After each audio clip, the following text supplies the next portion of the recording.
అంటే ఏడాదికి 20,000 రూపాయలకి బతుకుతున్నారు వాళ్ళు, 20-25,000 రూపాయలకి. ఓకే ఓకే 10 ఏళ్ల నుంచి అట్టాగే బతికారు, 11 ఏళ్ల నుంచి అట్టాగే బతికారు.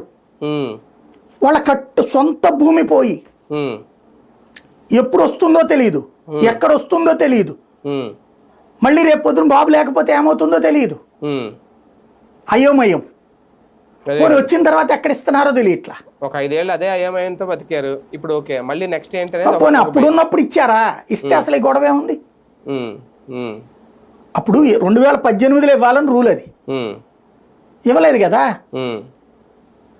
తర్వాత జగన్ ఉన్నప్పుడు కేసులు వేశారు, ఇస్తాను రెడీ అన్నాడు అతను, మేము తీసుకోమన్నారు, మళ్ళీ తీసుకోమని కేసు వేశారు.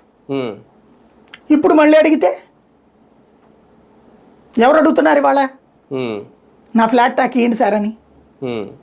ఎక్కడ ఇస్తున్నారు అసలు? పోని చెప్పండి. అంటే ఇచ్చేసిన వాళ్ళు ఎలాగ అడగరు, మళ్ళీ ఇప్పుడు ఇవ్వాల్సిన వాళ్ళు ఇదంతా చూసి భయపడుతున్నారా? అందుకే అంతే కదా. ఇవాళ నేను నీకు భూమి ఇచ్చేసాక నాకు ఎప్పుడు ఇస్తావో తెలియదు, ఎక్కడ ఇస్తావో తెలియదు, ఎందుకు ఇస్తావో తెలియదు, ఏమి ఇస్తావో తెలియదు. ఏం చూసి నమ్మాలి నిన్ను నేను? అదే కదా.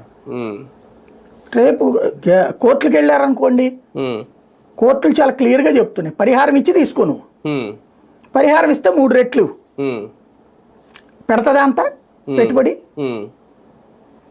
నన్ను అడిగితే వీళ్ళు తెలివైన వాళ్ళు అయితే మొత్తం అమరావతి అంటే ఆ బెజవాడ గుంటూరును కూడా కలిపేసేస్తుంది.